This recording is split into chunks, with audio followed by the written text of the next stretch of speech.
আসসালামু আলাইকুম, সবাইকে স্বাগত জানাচ্ছি দা ভিউজে। আপনাদের সাথে আছি আমি ফারজানা হাসিন।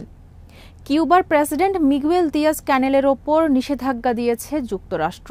কিউবা সরকারের হয়ে নিজ দেশের মানুষের উপর নির্যাতনে যুক্ত থাকার অভিযোগে গতকাল শুক্রবার এই নিষেধাজ্ঞা দেওয়া হয়। কিউবা সরকারের উপর চাপ বাড়াতে যুক্তরাষ্ট্রের প্রেসিডেন্ট ডোনাল্ড ট্রাম্প প্রশাসনের নেওয়া একের পর এক পদক্ষেপের সর্বশেষ সংযোজন এই নিষেধাজ্ঞা। সামাজিক যোগাযোগ মাধ্যম এক্সে এক পোস্টে মার্কিন পররাষ্ট্রমন্ত্রী মার্কো রুবিও লিখেছেন, যুক্তরাষ্ট্র কিউবার প্রেসিডেন্ট ও শীর্ষ পর্যায়ের কয়েকজন সরকারি কর্মকর্তার বিরুদ্ধে ভিসা বিধিনিষেধ দিয়েছে। কিউবায় 2021 সালে ঐতিহাসিক সরকার বিরোধী আন্দোলনের 4 বছর পূর্তির দিনে রুবিও এ ঘোষণা দিয়েছেন। ওই বছর জুলাইয়ে হাজার হাজার মানুষ কিউবার রাস্তায় নেমে আসেন।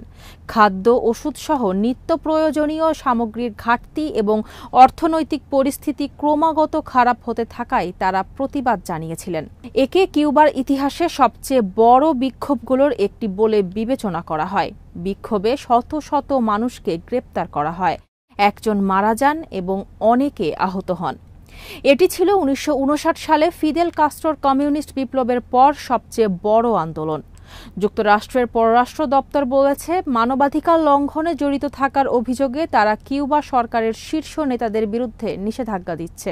নিষেধাজ্ঞার তালিকায় কিউবার প্রতিরক্ষা মন্ত্রী আলভারো লোপেজ মিয়েরা ও স্বরাষ্ট্রমন্ত্রী লাজারো আলবার্তো আলভারেজ কাসাসো আছেন। এছাড়া কিউবার বিচার বিভাগ ও কারাগারের কিছু কর্মকর্তার বিরুদ্ধেও নিষেধাজ্ঞা দিচ্ছে যুক্তরাষ্ট্র। তাদের বিরুদ্ধে অভিযোগ, 2021 সালের জুলাইয়ে হওয়া বিক্ষোভে অংশ নেওয়া মানুষদের অন্যায়ভাবে আটক ও নির্যাতনের ঘটনায় জড়িত ছিলেন তারা।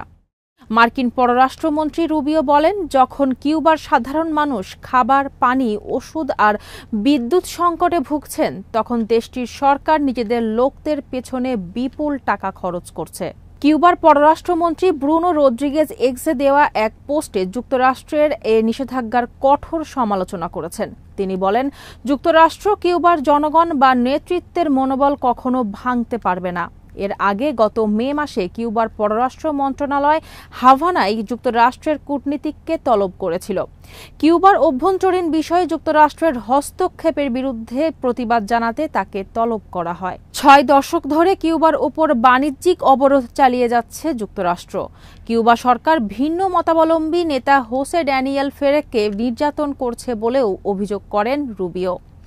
এক্স পোস্টে তিনি বলেন, যুক্তরাষ্ট্র অবিলম্বে ফেরের জীবিত থাকার প্রমাণ ও সব রাজনৈতিক বন্দীর মুক্তি দাবি করছে।